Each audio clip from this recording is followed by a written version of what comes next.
Hi viewers, welcome to Plant Science channel. I am Likita Reddy here. In this video, we will be discussing about the morphology of Selaginella, or we can call it as a spike moss.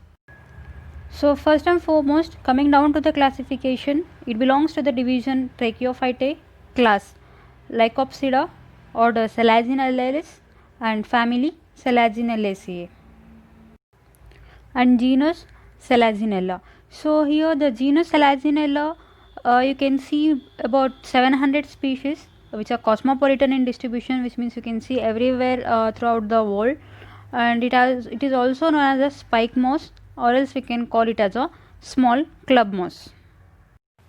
So why it has got the name spike moss or the small club moss means, here this Selaginella plant will get curl and become ball like during the dry season, and again when it get a moisture, or else when the moisture is available, that will become green and fresh. So that's why, as it is showing the cespitous habit, we'll be calling this as a spike moss or as a small club moss, and these plants will be called as the resurgent plants. In India, the genus Selaginella represents about 70 species. In that, the main species are Selaginella kraussenia, Selaginella biformis, Selaginella rupestris, and Selaginella bryopteris. So this Selaginella kraussiana will be grown as an ornamental plant, while you can see the Selaginella biformis, which is you can find in the wild, and even Selaginella rupestris also. And when coming down to the Selaginella bryopteris, so it has got some ethical value, because you might have heard in Puranas or else Kurukshetra that there is a thing called Sanjeevani, where the Hanuman gives Sanjeevani to gets a Sanjeevani mountain to the Lakshmana. So that Sanjeevani is nothing but a Selaginella bryopteris. So this Selaginella bryopteris has got many medicinal uses.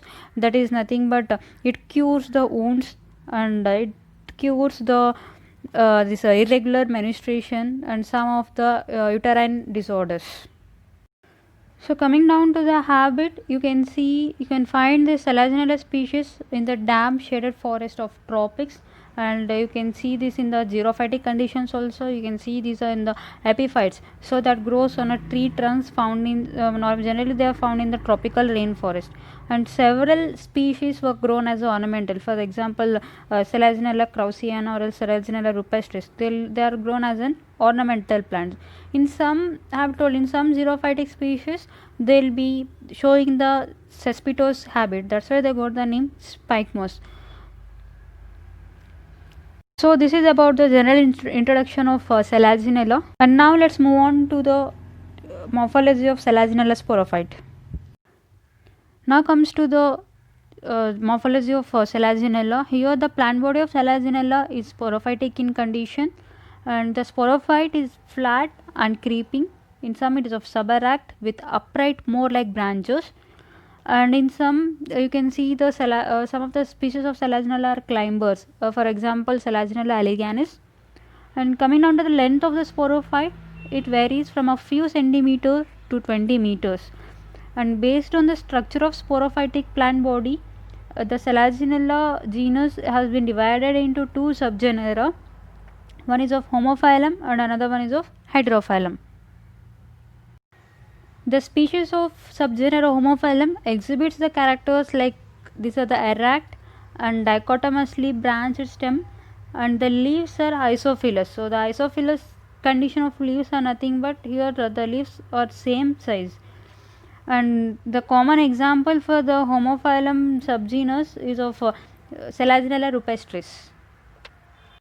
And next comes to the subgenus Heterophyllum. Here most of the species of the Selaginella belongs to this subgenera or subgenus. Here the characters of subgenus Heterophyllum are nothing but these are the prostrate, and these are branching, which shows a irregular branching, and it shows the presence of two types of leaves. One is a foliose leaves and small leaves, which are arranged in vertical rows and dorsal rows respectively. The well known example for Heterophyllum subgenus is nothing but a Selaginella kraussiana. And the sporophytic plant body of Selaginella has got differentiated into roots, then stem and leaves, and in some species there is a presence of rhizophore. So now let us study one by one in brief. Now let us study the morphology of root. Here the primary roots are epimeral. So here the primary roots are epimeral, which means that they won't last for long time. They will be lasting only for the short time. So epimeral primary roots are epimeral, and the adult plant has the adventitious roots. So the adventitious roots, here what you can see, these are the adventitious roots which are having the specific location in relation to the stem dichotomous. For example, if you take in case of creeping species, in case of creeping species, the roots, adventitious roots, arise at or to the close to the point of dichotomy.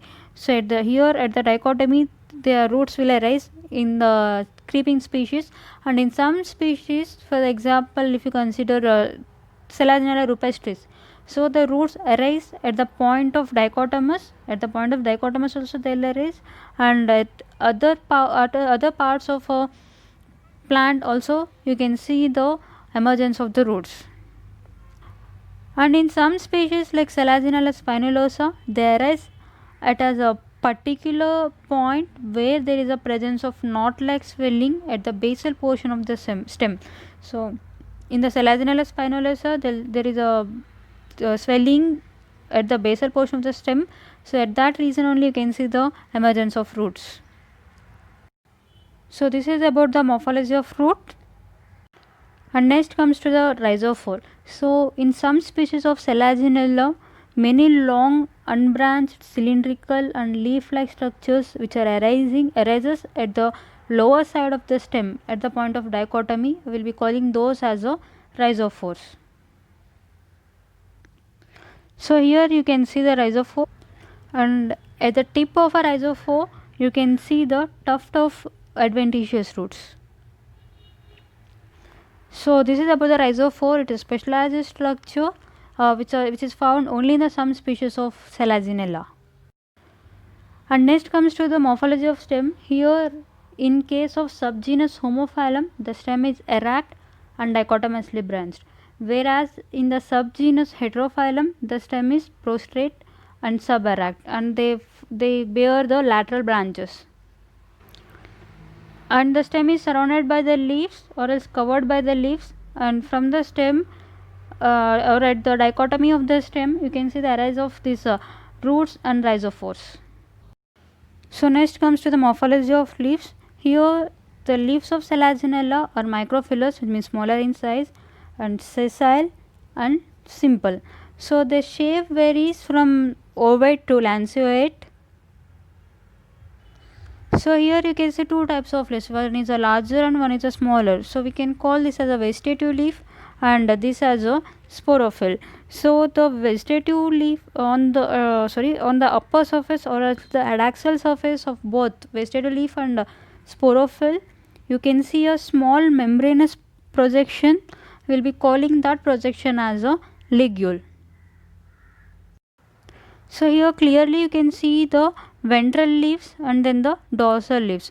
So what happens, the ventral leaves we can call as a vegetative leaves and dorsal leaves we can call as a sporophylls, while both the ventral leaves and dorsal leaves will consist of a projection. We will be calling that as a ligule, which is present on the midrib, or else we can say which is present on the upper surface of the midrib region of a ventral leaves or else the dorsal leaves.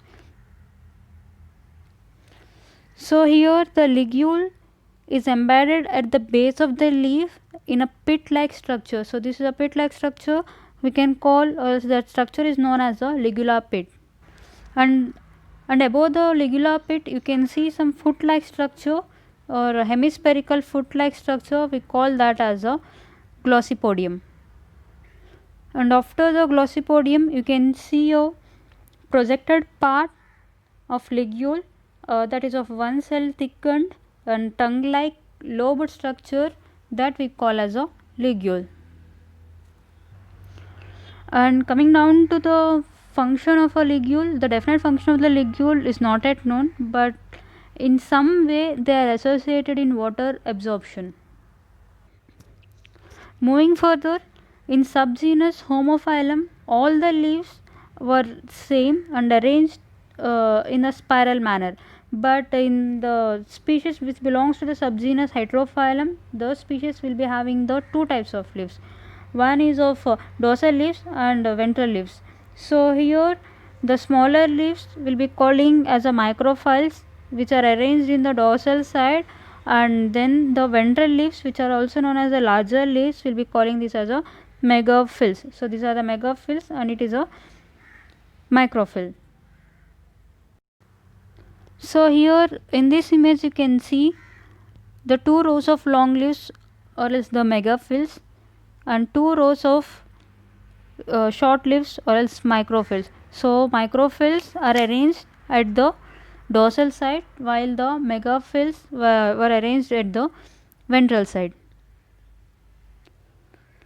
So this is about the morphology of leaf. So by here we have learned about the morphology of Selaginella. So for more videos and information, please do subscribe to the Plant Science channel. Thank you.